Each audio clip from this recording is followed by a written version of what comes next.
Okay, I've got another Ex-Larrie testimonial for you. The story of how I became, and eventually unbecame, a Larry. It's hard to say exactly when I started to get into One Direction. I'd been aware of them as early as 2012 when I saw a poster of the band and thought how cute Louis was. I had heard What Makes You Beautiful on the radio, but I wasn't especially impressed. I'm one of those people who tends to let a band get a strong foothold, a lot of songs under their belt, before I go back and reassess whether I want to listen to their music or not. So it took me a while before I started to like them. Fast forward a few years to perhaps 2014 or so. I had been a member of this LJ community that was a group of people who posted celebrity stories and mostly make fun of the celebs. I liked to lurk/occasionally comment because a lot of the commenters were very witty and they made me laugh. There were a huge number of Directioners on there who would constantly post stuff about One Direction, and even though I wasn't really interested in the group itself much at that point, I liked to check in on occasion either because I was bored or because I wanted to know more about that cutie, Louis. I remember some articles about Zayn leaving the band, and finally news that Louis was going to be a dad, and that the band was going on hiatus. I was shocked that Louis was going to become a dad because I really didn't think he was straight. There was this user on there who swore up and down that Louis was gay and in a relationship with Harry. And though I didn't believe it at the time, she swore she had, quote-unquote, the receipts. Someone posted in the comments of one of the Directioner posts a Twitter hashtag of something like hashtag oh wait it was Harry, which had a bunch of stuff about how, remember when Eleanor did insert some romantic thing, and then they would show the picture of Harry doing that thing instead. So my descent down the rabbit hole began. At that point, I was intrigued. I didn't fully buy into it, but I thought Louis and Harry were cute together, and felt like that was enough to look into them further.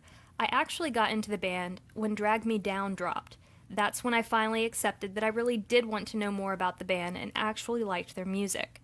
It was important for me to also mention that I was going through a tough time at this point. I was really lonely due to a falling out with a close friend. I have an anxiety disorder that I won't get into much, but makes it very difficult for me to socialize with people or make friends, so it was a huge loss to me when we stopped being friends. I was overweight, and I didn't see any prospects of me having a happy future. I wanted a relationship with a guy, but I had no idea how to get one, and really couldn't see myself ever deserving one. So, in order for me to ship a couple, it couldn't be a guy and a girl, because I had so much self-loathing that I couldn't even put myself in a woman's place in a story. I had to take myself completely out of the equation. I know it may not make 100% sense, but I felt like I could relate to male-male fanfic much more easily than male-female, because my prospects for a heterosexual relationship were completely out of the realm of possibility for me, in my mind.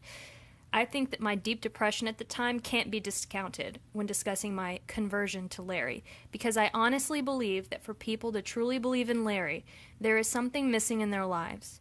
I don't mean that to sound harsh. I just think that maybe they're not good with logic, or are lonely, or desperate for attention that they don't get in their personal lives, or maybe desperate for validation, i.e., if I'm helping the celeb be set free, then he will love me, and if a star loves me, then maybe that makes me special and important. Something like that. Anyway, I joined Tumblr not long after Drag Me Down, October 2015-ish, and started following Larrys. I knew that some Larrys really believed in their relationship, and at first I kind of thought they were ridiculous to believe it, but I also kind of wanted to believe it was true, so I suspended disbelief. I honestly think that since my reality was so bad at the time, I didn't really want to fully live in it. I thought Larry being a couple was so much nicer and chose to hyper-focus on them and ignored my own life as much as possible. I went through the motions of my life and phoned it in at work and at home. I really bought into the Larry argument about their body language, because where I'm from, guys don't tend to be so openly affectionate with each other. It's a real shame because it's sweet, but typically if guys hug one another here, it's with great distance between them or with a quick follow-up of, no homo. So to me, Louis and Harry's body language early on lent a little credence to the Larry theory. Remember, at this point, I was not well versed in Larry and didn't know about their eventual distance. I just assumed they continued being close. When I did start to see that they were distant from one another, there were videos of Louis or Harry reaching out to touch the other and then pulling back at the last second. I didn't think it was because of Larry's. I assumed it was because people were starting to catch on to the truth, so they had to be extra vigilant to hide it from us. It's really quite sad that they had to do that because of all the harassment they and their loved ones faced from Larry's. There are so many videos you can see where they make eye contact and look down or reach to touch the other but stop. I really hate what Larries have done to their friendship. I realize that me telling this story is not going to make me out to sound like a very good person. It all boils down to my sick mental state and what I was willing to believe based on other false beliefs in the past. Another thing that old LJ community was famous for was blind item posts. There was a big-time gossip columnist on E for a while who was named Ted Casablancas, who told a story about a character he called Toothy Tile, who he denied being every male in Hollywood except for Jake Gyllenhaal. Jake Gyllenhaal also famously dated Taylor Swift. I used that information to assume that Jake was actually gay, because a gay gossip columnist in LA hinted at it, and he would know because he's gone to those parties where Jake is, right? He couldn't just outright say it was him for fear of a defamation lawsuit, but he would know better than me, right? Wrong. No doubt he made up the story for shits and giggles, or to get the clicks on his site, or hell, maybe Jake shit in his Cheerios, I don't know, but it likely wasn't true. So, when I found out that Taylor had dated Harry, which I kind of knew of vaguely, back when I didn't really follow much about 1D, I assumed she was a beard. Again, another piece of information on the side of me believing that Larry was real. The sad part of everything is that I got into One Direction and Larry after I knew that Louis was going to be a father. He had confirmed it on Good Morning America, and yet I listened to the Larrys who said he looked uncomfortable. Even if he was actually uncomfortable, I've looked at it again with fresh eyes, and he doesn't seem uncomfortable. There's oogly billion reasons why he would be uncomfortable about talking about his personal life. You couldn't tell me that, though. I was all in. I watched Freddie Is My Queen's videos and swallowed down all of those supposed Larry moments like they were candy. I read fan fiction left and right, which is worth exploring if someone wants to get into it, how much of the Larry-written fan fiction supports or pushes forward their Larry narratives. I even believed for a short while some of the stuff the Larry fanfiction writers had written, because it's supposed to be based on real life, right? And if it's repeated enough times in a fic, maybe it's based on the truth. For example, the oops hi being their first words as they met in the bathroom and Harry peed on Louis' foot thing, I honestly, for a short while, thought that was how they met. Since I was all in, when I saw Good Morning America and Louis confirmed that he was having a son, it had to be because he was being forced to deny Larry again. I became one of those people who wanted Simon/management to end it and set those poor guys free. I thought TMZ was really going to do the thing because they did say Louis didn't take a paternity test. I thought maybe Louis will end up not being the father. I never harassed the boys or their loved ones. I never wished Brianna would miscarry or didn't believe that she gave birth.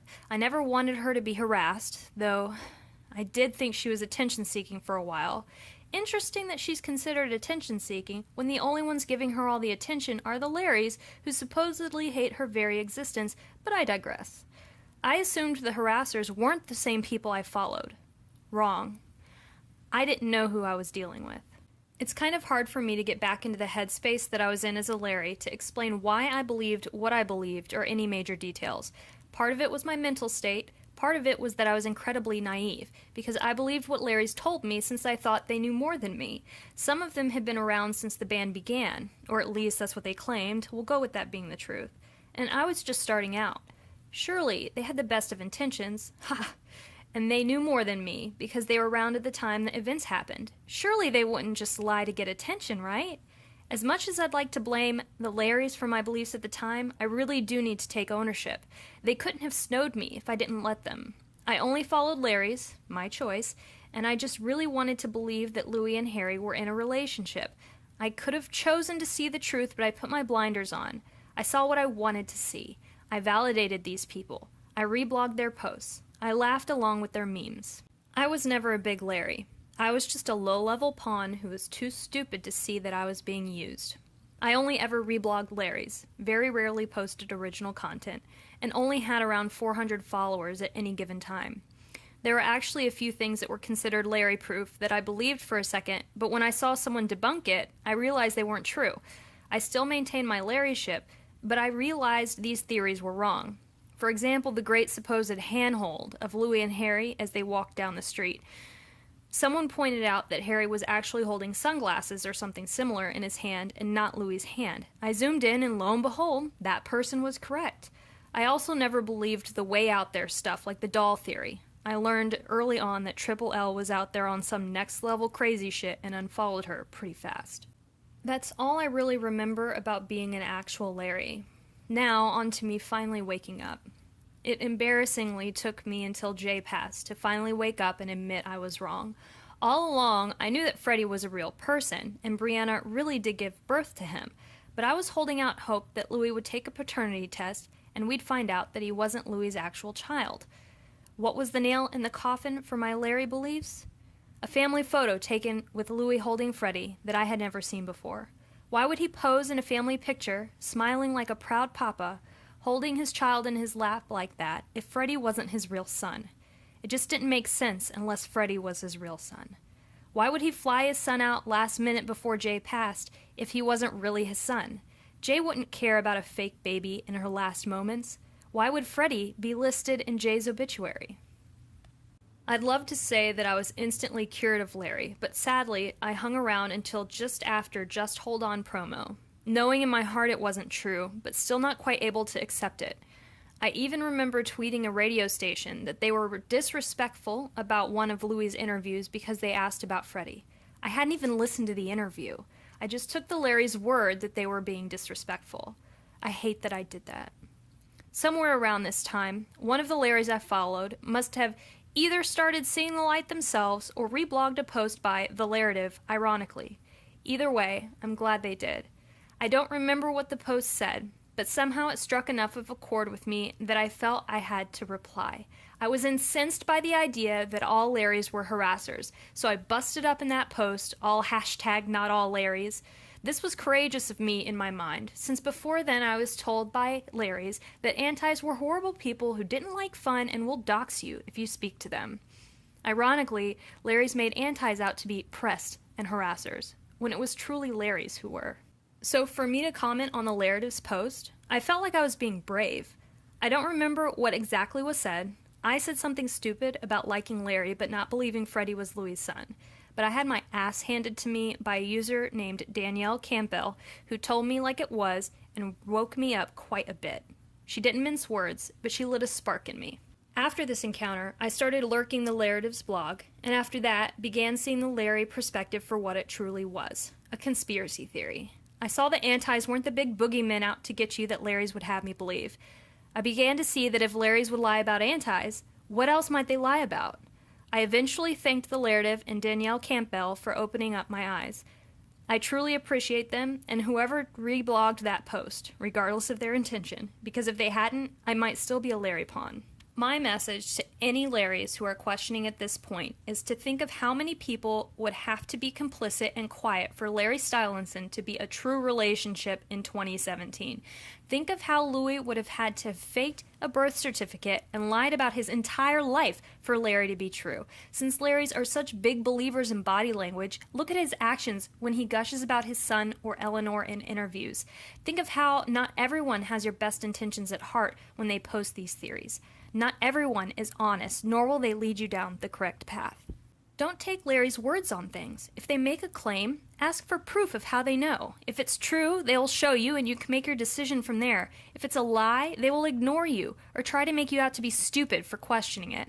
Sometimes there is just Larry lore out there that is repeated over and over with no proof at all. Sometimes a quick Google search is all that is necessary to debunk something.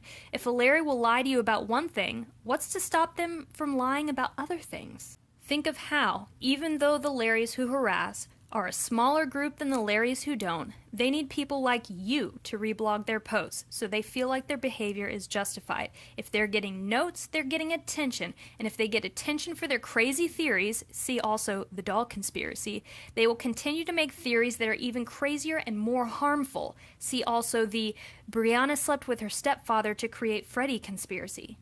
They also need the attention to continue what they're doing, and you're just their pawn. You may not actively harass anyone, but you support people who do. By the way, they aren't your real friends.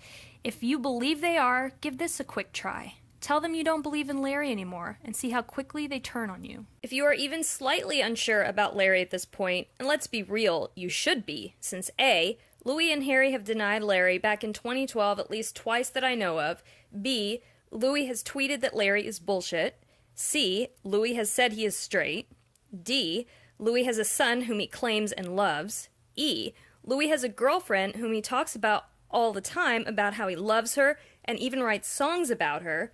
And F, Louis has recently said it is obvious that Larry was never true.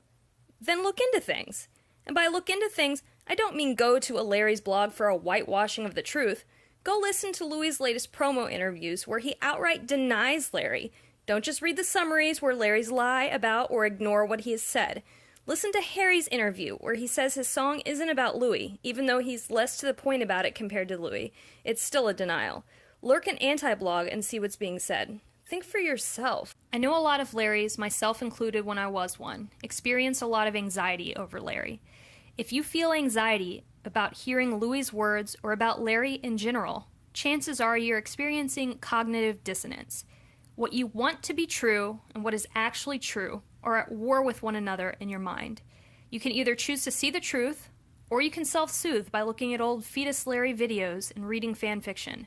But trust and recognize that this cognitive dissonance will rear its ugly head again and again until you finally accept the truth. It happened to me. When I was upset about something that debunked Larry, I'd bury my head in a fanfic until one of the craftier Larrys came up with something that could explain it away. Then I'd feel better until another truth came up. The cycle will continue until you break it. You have the power. If you get nothing else out of my message, please get this. Think about your actions and how they will make others feel. And think for yourself instead of blindly following. The way to solve the Larry problem is to cut the beast off at the head. Stop giving Larrys a forum for their vitriol and lies and start calling them out. My name is HypnoChick123 on Tumblr, and I welcome any ex-Larrys to my blog. Thank you for your time.